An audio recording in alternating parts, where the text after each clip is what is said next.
जटाटवी गलज्जल प्रवाह पावितस्थले कलेवलम्ब्य लम्बिताम्बुजङ्गमालिका।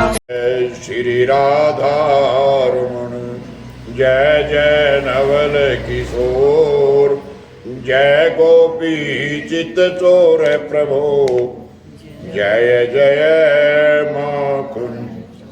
देवऋषि नारद जी से राजा पृथु ने कहा कि हे नारद जी, दैत्यराज जलंधर ने फिर क्या किया? ये तो बीज बोगे नारद जी, वो सब मुझे विस्तार पूर्वक बताइए। नारद जी बोले, उनके चले जाने पर जलंधर ने अपने राहु नामक दूत को बुला करके कैलाश पर जाने की आज्ञा दी और कहा कि वहां पर एक जटाधारी शंभु नामक बाबा रहता है,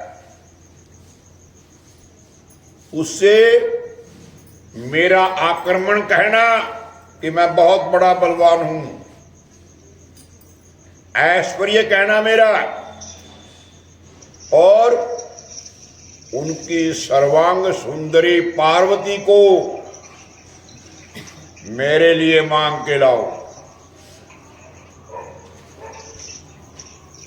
तब उन वचनों को सुनकर के वो दूत शिव जी के स्थान पर पहुंचा,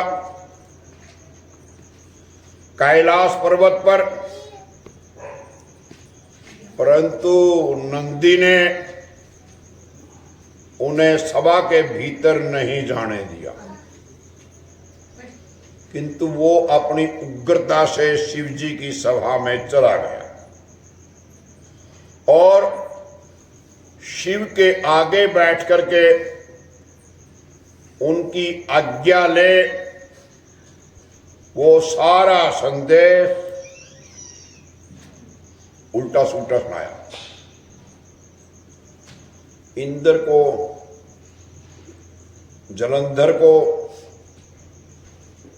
कैलाशवासी भगवान शंकर का संवाद और भगवान शिव को जलंधर का जो भी संदेश था वो कैसे सुनाया, जो कि दैत्यराज ने जलंधर ने कहा था।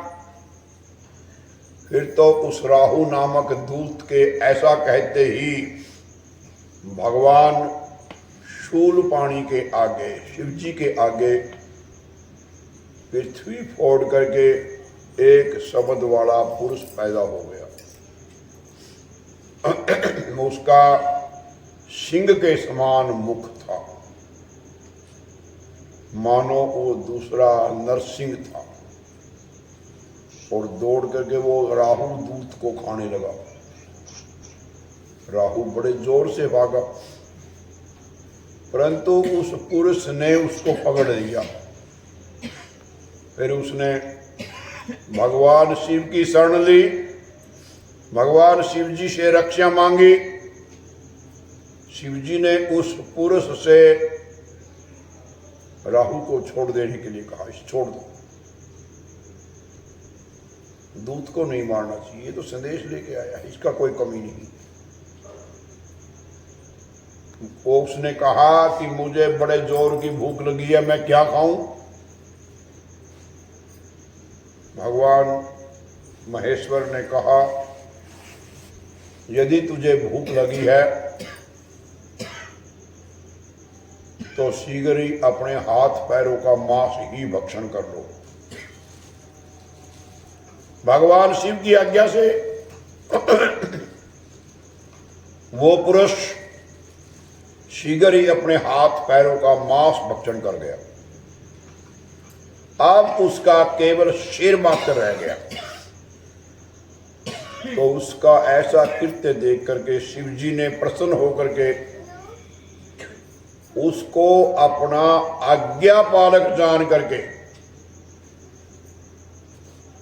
उसने उसे अपना परम प्रिय गण बना लिया और कहा, आज के बाद मेरी पूजा के समय अब तेरी भी सदैव पूजा होती रहेगी। मेरी पूजा से पहले तेरी पूजा हुआ करेगी। जो मेरी पूजा तेरी पूजा नहीं करेंगे वो मेरे प्रिय नहीं होंगे। शिव जी से ऐसा वर पाकर के उस पुरुष को बड़ी प्रसन्नता हुई। उस दिन से लेकर के आज तक शिव जी के दरवाजे पर कीर्तिमुख नामक गण की पूजा करने लगे। जब भी कोई आदमी पूजा करने के लिए, शिव जी की पूजा करने के लिए मंदिर में प्रवेश करता है तो वो 2 छींटे गेट के इधर उधर 2 छींटे मार देते हैं। वो भी कीर्तिमुख की पूजा हो जाती है। एक छींटा उस साइड, एक छींटा उस साइड, वो कीर्तिमुख की पूजा हो गई। तो इस प्रकार गण होकर के स्थित रहने लगा। श्री कमल डमड्डमड्डमन्निनादमड्डमर्वै